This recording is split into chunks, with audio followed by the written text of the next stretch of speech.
തിരുവല്ല നിരണം എരത്തോട് ബൂത്തിൽ വോട്ടിംഗ് തുടങ്ങാൻ കഴിഞ്ഞിട്ടില്ല. മെഷീൻ തകരാറ് പരിഹരിക്കാനുള്ള ശ്രമം അവിടെ അങ്ങനെ തുടരുകയാണ്. പത്തനംതിട്ട നഗരസഭയിലെ 3-ാം വാർഡിലെ ഇലാഹിയ സ്കൂളിൽ ബൂത്തിൽ യന്ത്രത്തകരാറുണ്ടായി. നാരങ്ങാനം പഞ്ചായത്ത് 1-ാം വാർഡ് വലിയകുളം അംഗൻവാടിയിൽ പോളിംഗ് തുടങ്ങിയിട്ടില്ല. മലയാലപ്പുഴ പഞ്ചായത്ത് 14 വാർഡിലും വോട്ടിംഗ് യന്ത്രം തകരാറിലായി. ഷിജോ കുര്യൻ പത്തനംതിട്ടയിൽ നിന്ന് വിവരങ്ങൾ മാറ്റിയിരുന്നു. Shijo, good morning. അപ്പോൾ പത്തനംതിട്ടയിലെ ആദ്യ ദിവസമാണ്, കന്നി ദിവസമാണ്, റിപ്പോർട്ടിങ്ങിന് കന്നി ദിവസം പത്തനംതിട്ടയിൽ.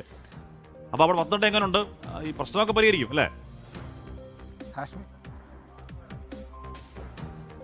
Hashmi, Smitha, good morning. പത്തനംതിട്ട പൊളിയല്ലേ, പ്രശ്നങ്ങളൊക്കെ ഉണ്ടെങ്കിൽ അതൊക്കെ പരിഹരിച്ച് തന്നെ മുന്നോട്ട് പോവുക തന്നെ ചെയ്യും. അങ്ങേയറ്റം ഗംഭീരമായിട്ട് എല്ലാ കാര്യങ്ങളും നന്നായിട്ട് നടക്കുമെന്നുള്ള പ്രതീക്ഷയിൽ തന്നെയാണ് ഇന്ന് ഈ ദിവസം പത്തനംതിട്ടയിൽ വന്ന് ജോയിൻ ചെയ്തത്.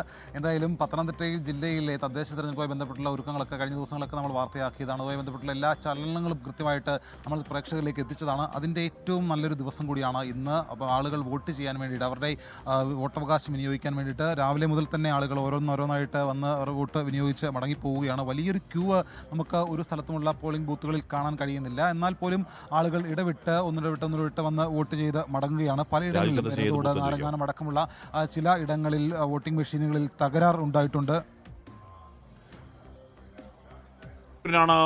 പത്തനംതിട്ടയിൽ നിന്നുള്ള വിവരങ്ങൾ നൽകിയത്. തിരുവനന്തപുരത്തെ കാട്ടാക്കട, തേരിവിള, അരുവിക്കര, വെമ്പന്നൂർ, ആറ്റിങ്ങൽ, പരവൂർക്കോണം വാർഡുകളിലെ വോട്ടിംഗ് മെഷീനുകൾ തകരാറ് എന്ന് പറയുന്നുണ്ട്. പ്രശ്നം പരിഹരിക്കുന്നു എന്ന് പറയുന്നു. കൊല്ലം ശാസ്താംകോട്ട ടൗൺ 1-ാം വാർഡിലെ വോട്ടിംഗ് മെഷീൻ പണിമുടക്കി. ഉദ്യോഗസ്ഥർ സ്ഥലത്തെത്തി പ്രശ്നപരിഹാരത്തിന് അവിടെ ശ്രമിക്കുന്നുണ്ട്. ഇപ്പോൾ കവടിയാറിൽ നിന്ന് ശ്രീജിത്ത് ചേരുന്നുണ്ട്. അവിടെയാണ് BJP സംസ്ഥാന അധ്യക്ഷൻ രാജീവ് ചന്ദ്രശേഖർ വോട്ട് രേഖപ്പെടുത്താനുള്ള ക്യൂവിൽ നിൽക്കുന്നത് നമ്മൾ നേരത്തെ കണ്ടത്. ശ്രീജിത്ത്, കുറച്ച് സമയം നിൽക്കേണ്ടി വരുമെന്ന് തോന്നുന്നു അദ്ദേഹത്തിന് മാത്രമല്ല, നേരത്തെ ശ്രീജിത്ത് പറഞ്ഞു കുറച്ച് VIP-കളൊക്കെ അവിടെ എത്തുന്ന ഒരു ബൂത്ത് കൂടിയാണ്. അത്യാവശ്യം തിരക്കൊക്കെ ഇപ്പോൾ കാണുന്നുണ്ട്.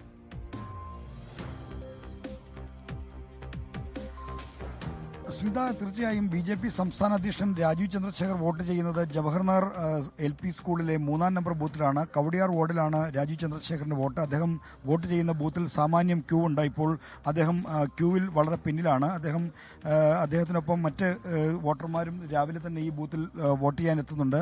ഈ ബൂത്തിലാണ് ഈ സ്കൂളിൽ 4 ബൂത്തുകളുണ്ട്. ഈ 4 ബൂത്തിലും സാമാന്യം നല്ല അദ്ദേഹം വോട്ട് ചെയ്യുന്ന 3-ാം നമ്പർ ബൂത്തിലാണ് സാമാന്യം നല്ല തിരക്കുള്ളത്. മറ്റു ബൂത്തുകൾ താരതമ്യേന തിരക്ക് കുറവാണ്.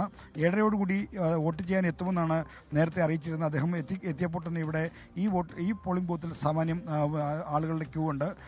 ഇവിടെ വോട്ട് ചെയ്യാനായി ഇനിയും ആളുകൾ വന്നുകൊണ്ടിരിക്കുന്നുണ്ട്. അതുകൊണ്ട് രാജീവ് ചന്ദ്രശേഖരൻ അല്പനേരം വെയിറ്റ് ചെയ്യേണ്ടി വരും എന്ന് തോന്നുന്നു. അദ്ദേഹത്തിന് വോട്ട് രേഖപ്പെടുത്താൻ ക്യൂവിൽ പിന്നിലായി നിൽക്കുകയാണ്.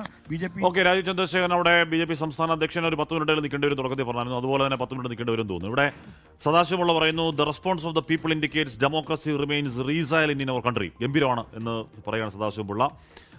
മോഹൻ, അപ്പോൾ രാവിലെ തന്നെ ഉമ്മ വോട്ട് ചെയ്തെത്തിയല്ലോ, സന്തോഷം എന്ന് പറയുന്നു. അങ്ങനെ ഒരുപാട് പ്രിയപ്പെട്ട പ്രേക്ഷകർ കമന്റ് അയക്കുന്നുണ്ട്. സ്റ്റിവാർട്സ് പറയുന്നു, പട്ടണങ്ങളിലെ വാർത്ത മാത്രമല്ല ഇതിൽ വരുന്നത്, ഞങ്ങളുടെ മാങ്കുളം പോലുള്ള ചെറുഗ്രാമങ്ങളിലെ പൊരിഞ്ഞ പോരാട്ടം അതിൽ രസകരവും കൗതുകവും കലർന്നതാണ്. ആ വാർത്തകൾ ആരും ശ്രദ്ധിക്കും. ചുമ്മാ പറയല്ലേ, കഴിഞ്ഞ ഒരു മാസം നമ്മൾ ഇഷ്ടംപോലെ ഗ്രാമാന്തരങ്ങളിൽ ഒരുപാട് വാർത്തകൾ ചെയ്തതാണ്. മാങ്കുളത്തെ വാർത്ത ചെയ്തതെന്നാണ് എൻ്റെ ഓർമ്മ. ഇവിടെ വോട്ട് ചെയ്യാൻ സ്ത്രീകളുടെ അടക്കം നീണ്ട നിര എല്ലാ സ്ഥലങ്ങളിലും പ്രകടമാവുന്നുണ്ട്. എനിക്ക് തോന്നുന്നു സ്ത്രീ വോട്ടർമാർ കൂടുതലായി ഇറങ്ങുന്നുണ്ട്. ലോകത്തെവിടെയായാലും ഏത് സമയത്തും 24 വാർത്തകളും ഓഗ്മെന്റഡ് റിയാലിറ്റി പാക്കേജുകളും എക്സ്പ്ലെയിനറുകളും വിശദമായി കാണാൻ ഞങ്ങളുടെ YouTube ചാനൽ നിങ്ങൾക്ക് സബ്സ്ക്രൈബ് ചെയ്യാം.